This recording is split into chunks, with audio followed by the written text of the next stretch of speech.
Good evening. It's a pleasure and an honor to be here tonight and speak at this esteemed gathering about an ally and a friend, and a most deserving recipient of this award, Prime Minister Fumio Kishida. I could tell the audience about our amazing cooperation of these years, dear Prime Minister, about how we coordinated our actions in the wake and in the aftermath of Russia's full-scale aggression of Ukraine, or how you hosted an incredibly successful G7 at Hiroshima. But there is another moment that is even more telling of your courage and your leadership. I'm talking about your visit to the small Ukrainian town of Bucha, a symbol of Russia's brutality and of Ukraine's resistance. Bucha was liberated by Ukraine's brave soldiers in the early weeks of the war. But Russian troops left a trail of blood and death and destruction. They executed dozens of civilians in cold blood in one of the worst war crimes since the start of Russia's brutal war. And you, dear Fumio, decided to make the long and difficult trip to Bucha to see with your own eyes the horror that Russia left behind, but also Ukraine's determination to resist and to fight for its freedom.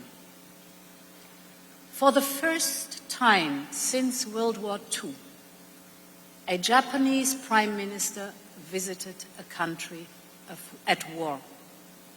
And you brought with you Japan's solidarity in words and deeds. From the very beginning of this war, you opened your country to Ukrainian refugees. You joined us in sanctioning Russia for its crimes. And you stood at our side when Putin tried to blackmail Europe with gas. Ukraine and the whole of Europe will be forever grateful to you for this. Arigato, dear Fumio.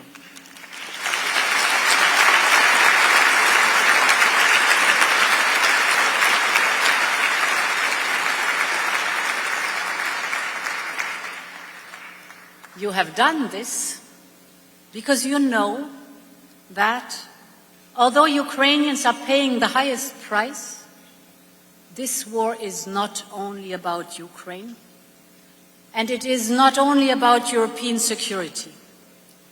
This is about the basic principles of the UN Charter, which have protected global peace since the end of World War II. It is about the simple, yet vital rule that borders cannot be changed by force, and that every country should be free to chart its own path. You, dear Fumio, understood this from day one. You understood that we must all contribute to upholding the UN Charter, because in a lawless world, any country might face the same fate as Ukraine. In your words, you said, Ukraine today may be East Asia tomorrow. End of quote. European security and Indo-Pacific security are one and the same. Your vision of a free and open Indo-Pacific is also our vision. So we are bound to work together.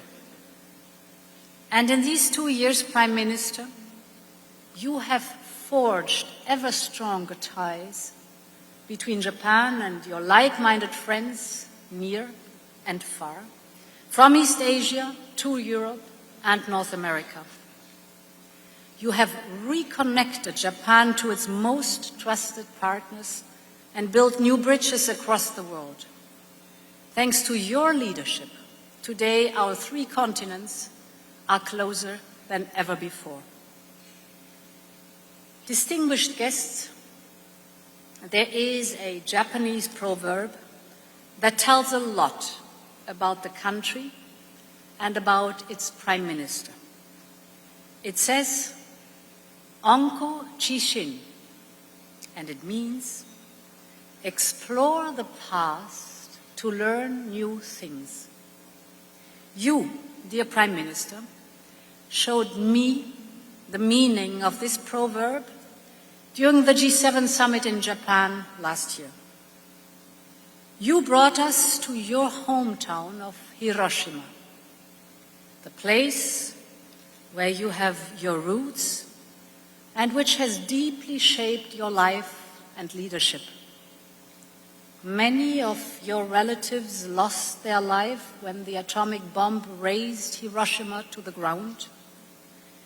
You have grown up with the stories of the survivors, and you wanted us to listen to the same stories, to face the past and learn something about the future.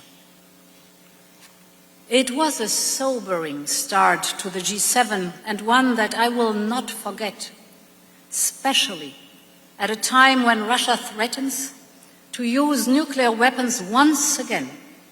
It is heinous, it is dangerous, and in the shadow of Hiroshima, it is unforgivable. No one is better poised than Japan to warn us of the extreme danger and of this recklessness. Right from the beginning of this war, Japan's position was clear. As the only country that has suffered from atomic bombings, you have made the whole world listen. Today, Russia's nuclear saber rattling has been condemned not only by our like-minded partners in the G7, but by the whole world. And your diplomatic efforts have been crucial to reach this outcome. This is true leadership.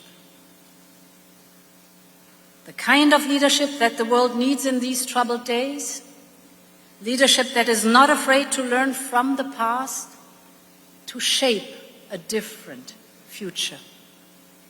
So it is a pleasure to be with you today to celebrate your work and your vision. Distinguished guests, please join me in congratulating Prime Minister Kishida on earning the 2023 Atlantic Council Award.